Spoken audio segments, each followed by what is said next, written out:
Everyone, আসসালামু আলাইকুম। কি অবস্থা সবার? আশা করছি সবাই ভালো আছেন। আমিও ভালো আছি। আজকে খুব শর্টকাটে নাস্তা করব, কারণ আজকে অনেক বেশি ব্যস্ত। খুব অল্প সময়ের মধ্যে ঘরের সব কাজগুলো শেষ করতে হবে, বিকজ আজকে আমার মেয়েকে বি লেখাটা শেখাতে হবে। আর ওকে পড়ানোর টাইমে আমি অন্য কোনো কাজ হাতে রাখতে চাই না। দেখা যায় কোনো কাজ যদি বাকি থাকে, ওই মনের মধ্যে খসখস করে যে যাই একটু করে আসি। এই হচ্ছে গিয়ে ব্যাপার। তার জন্য ভাবলাম যে খুব দ্রুত কাজগুলো সেরে নিয়ে তারপরে বাবুকে লিখাতে বসবো।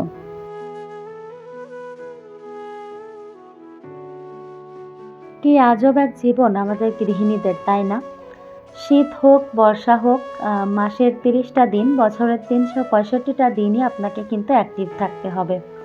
আপনি যদি অসুস্থ হয়ে 1 ঘন্টাও শুয়ে থাকেন, আপনার সংসার যে কোথা থেকে কোথায় চলে যাবে সেটা আপনি বুঝতেও পারবেন না। যখন উঠবেন তখন আসলে দেখবেন যে এখানে মনে হয় ভূমিকম্প হয়েছে কিছু সময় আগে। তো সকালের হালকা পাতলা নাস্তাটা সেরে নিব। আজকে হচ্ছে জেলি পাউরুটি করছিলাম, খুব অল্প পরিমাণে জেলি ছিল, তো ভাবলাম এটা শেষ করে ফেলি। আসলে আমার দাঁতে খুব প্রবলেম হয়, মিষ্টি জাতীয় যে কোনো খাবার খেলেই হয়। তারপরও ভাবলাম যে আজকে অল্প একটু আছে, জারটা খালি করে ফেলি। তো যেই কথা বলছিলাম যে যতই ঠান্ডা থাকুক, মাসের 30টা দিন আপনাকে থালা বাসন মাজতেই হবে। কোনো ছাড় আপনার নেই। শুক্রবার আসবে, সবাই ছুটি কাটাবে। শুক্রবারের দিন তো আপনাকে আরও বেশি করে লাফিয়ে ঝাঁপিয়ে পড়তে হবে সংসারের কাজ করার জন্য। কোনো ছুটি নেই।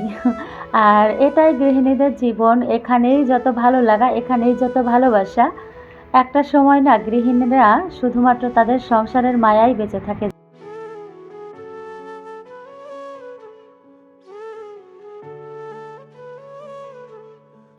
অনেকেই জিজ্ঞাসা করে যে আমি কোন টাইমে কি কাজ করি বা বাচ্চাদের কিভাবে মেনটেন করি। আসলে বাচ্চারা যতক্ষণ জেগে থাকে, বিশেষ করে আমার ছোট বাচ্চাটা, ততক্ষণ আমি দেখা যায় কি টুকটাক কাজগুলো করতে থাকি, যাতে করে ও কান্নাকাটি করলে ওকে কোলে নিতে পারি।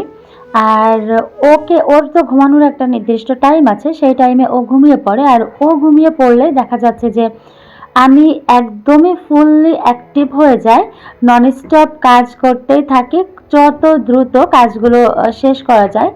কারণ আপনি যদি ঢিলান্তি করেন তাহলে আপনি সারা দিন কাজ করলেও কাজ শেষ হবে না। আর আমার মতো যারা বাচ্চাকে নতুন নতুন স্কুলে দিয়েছেন, তাদের তো আসলে কথা না বললেই নয়, তাদের কাজ তো ফুরাবেই না। আর ও হেল্পিং হ্যান্ড না থাকলে তো একেবারে হজা বরল অবস্থা হবে। তো এই জন্য বাবুকে ঘুম পাড়ানোর পরে আমি আর লেট করি না, খুবই দ্রুত হচ্ছে সমস্ত কাজগুলো সেরে নেই। এই তো এভাবেই আমি আমার রোজকার কাজগুলো করি। কারণ খুব অল্প বয়সে বাচ্চা হয়েছে, 2 মাস বয়সেই বাচ্চাকে নিয়ে বাসায় এসেছি। কখনো কোনো হেল্পিং হ্যান্ডও পাইনি, আর পেলেও আসলে নেইনি, কারণ আমার কাছে জিনিসটা ভালো লাগে না। আর এই তো ছোট দুটো বাচ্চা নিয়ে আমাকেই অ্যাক্টিভ হতে হবে, না হলে তো সম্ভব না। হেল্পিং হ্যান্ড সেও তো মানুষ, তাই না? তারও লেট হতে পারে বা অসুস্থতা থাকতে পারে। তার আশায় বসে থাকতে গেলে দেখা যাবে যে আপনার ঘরবাড়িটা এলোমেলো হয়ে আছে। তো নিজের কাজটা একটু লেট হলেও নিজে করে নেওয়াই ভালো। আর অলসতা করলে আসলে হবে না। ওই যে বললাম, সারাদিন যাবে আপনার ওই কাজে কাজে। আর আপনি যদি চিন্তা করেন, মাইন্ড সেট আপ করেন যে না আজকে এই কাজটা করতে হবে, কালকে ওই কাজটা করতে হবে, এই কাজটা এই টাইমে করতে হবে, দেখবেন সেই কাজটা খুব ভালোভাবে হয়ে গেছে। আর যখনই হচ্ছে স্পিড দিয়ে কাজ করা শুরু করবেন, তখন দেখবেন নিজের ভেতরেও একটা ভালো লাগা কাজ করে। আর কাজ শেষে যখন আপনার বাসাটার ফাইনাল লুকটা দেখবেন, তখন আসলে আপনার নিজের কাছেই না অনেক পজিটিভ মনে হবে, প্লাস অনেক অনেক বেশি ভালো লাগবে। আমার তো বেশ ভালোই লাগে যখন বাসাটা সম্পূর্ণ গোছানো থাকে, মনটাও ফ্রেশ লাগে, সব কিছুর মেজাজটাও বেশ ফুরফুরা থাকে, ভালো লাগে। আর সবথেকে একটা বড় সত্য কথা কি জানেন? আমার হাসব্যান্ডের সাথে যখন আমার একটু কথা কাটাকাটি হয়, তখন কেন জানি না আমার কিছুই ভালো লাগে না। তবে ওনার সাথে যখন আমার সব দিক দিয়ে রিলেশনটা ভালো যায়, তখন আমার সব কিছুই অনেক বেশি ভালো লাগে। আমি না এমনিতেই হাসি, আবার এমনিতেই মানে সব কিছুই ভালো লাগে আমার কাছে। তো এত বছর সংসার করছি, 2টা বাচ্চা হয়ে গেছে। এখনো পর্যন্ত না ওই যে আমার হাজব্যান্ড একটু টাইম পেলেই আমাকে এসএমএস করা, টাইম পেলেই আমাকে ফোন দেয়া। হয় না যে অনেকেই বলে যে এই তো সকালে বের হচ্ছে, রাত হতে হতে তো চলে আসবে, এত ফোন দেওয়ার কি আছে? প্রয়োজন ব্যতীত ফোন দেয় না। বাট আমাদের ব্যাপারটা এরকম না। আমার হাজব্যান্ড সময় পেলেই আমাকে কল করে। আবার জানি যে সে ইনশাআল্লাহ রাতে ফিরবে। সকালে বের হয়েছে। তারপরও আমি তাকে কল করি, সে আমাকে কল করে, আমাদের কথা হয়। যদি যখন অফিস ট্যুরে ১-২ দিনের জন্য বাহিরে যাই, তখন সুযোগ পেলেই আমাকে হচ্ছে এসএমএস করতে থাকে। তো মানসিকভাবে ভালো থাকতে আসলে বেশি কিছু লাগে না। আপনার প্রিয়জনের সাথে ভালো সম্পর্ক এবং আপনার পছন্দের কাজগুলো করতে পারলেই কিন্তু আপনি মানসিকভাবে ভালো থাকতে পারবেন। এখন আপনার পছন্দের কাজও কিন্তু আপনাকে একটা মাইন্ড সেটআপ করতে হবে। আপনার সাধ্যের বাহিরে যেয়ে আসলে করতে চাইলে সেটা তো আসলে আপনাকে আনন্দের থেকে বেশি প্যারা দিবে। সবসময় আপনার অ্যাবিলিটি অনুযায়ী চলার চেষ্টা করবেন, যতটুকু আপনার ক্ষমতা তার মধ্যে চাহিদা সীমাবদ্ধ রাখবেন। দেখবেন ইনশাআল্লাহ সব কিছু মিলিয়ে ভালো আছেন। আর রিলেশনে খুব বেশি এক্সপেকটেশন রাখা যাবে না। যদিও আমি খুব বেশি রাখি, আমার হাজব্যান্ড আল্লাহর রহমতে অনেকটা টাইম দেয়। তারপরও আমার মনে হয় যদি এটা করতো, ওইটা করতো।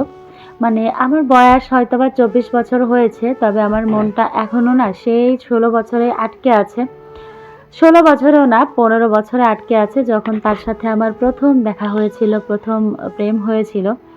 তো কি আর করা যাবে বলেন? সবাই তো আসলে উপরেরটাই দেখে, ভেতরটা তো কেউ দেখে না। এই যে দেখেন, এদিকে আমি ব্যালকনিটা কিন্তু ক্লিন করতে সবকিছু মিলিয়ে আমার অনেক টাইম লেগেছিল। তবে এতক্ষণ তো আর ক্যামেরাতে দেখানো যাবে না, আপনাদেরও বিরক্তি এসে যাবে। এজন্য আমি খুব স্পিডে দিয়ে কাজগুলো করেছিলাম। আর আমার যেহেতু একটাই সোফা কাভার, তো দেখা যায় কি যে শুধু ময়লা হয়। একটাই সোফা কাভার, তারপরে আমরা এতগুলো মানুষ, ছোট ২ টা বাচ্চা, অনেক বেশি ময়লা হয়ে যায়। তো রেগুলার হচ্ছে ক্লিন করতে হয়। আজকে ভাবলাম যে তুলে নেই, যেহেতু বাবুর ২ দিন স্কুল ছুটি। তো সময় আছে, ভাবলাম যে তুলে নেই, এটাও হচ্ছে ক্লিন করে ফেলবো। আপনাদের কাছে ভিডিওটা কেমন লেগেছে প্লিজ আপনারা কমেন্টের মাধ্যমে জানাবেন। আশা করছি ভালোই লেগেছে। আর যদি ভালো লাগে, আসলে ডেইলি ব্লগে ভালো লাগার কোনো ব্যাপার নেই। এটা একটা ভালোবাসার ব্যাপার। যে আপনাকে ভালোবাসবে সে আপনাকে দেখবে, আর যে ভালোবাসবে না সে দেখবে না। এটাই আমি বুঝেছি এতদিন থেকে। তো যাই হোক, আমি স্পিডে দিয়ে দিয়েছি। আ আমার কাজ মোটামুটি শেষ। আরও কিছু কাজ ছিল যেগুলো আমি স্কিপ করে গেছি। ইনশাআল্লাহ সামনের ভিডিওতে দেখিয়ে দেব। তো এই তো ভিডিওটা শেষ পর্যায়ে, কারা কারা আছেন জানি না। যদি কেউ থাকেন প্লিজ একটা সুন্দর কমেন্ট করবেন এবং একটা লাইক করে যাবেন। চাইলে চ্যানেলটিকে সাবস্ক্রাইবও করতে পারেন, সেটা আপনাদের ব্যক্তিগত ব্যাপার। আর এই তো সবাই ভালো থাকবেন, সবাই সুস্থ থাকবেন। প্রত্যেকের সুস্বাস্থ্য কামনা নিয়ে আজকে আমি তন্নি এখানেই বিদায় নিব। আল্লাহ হাফেজ।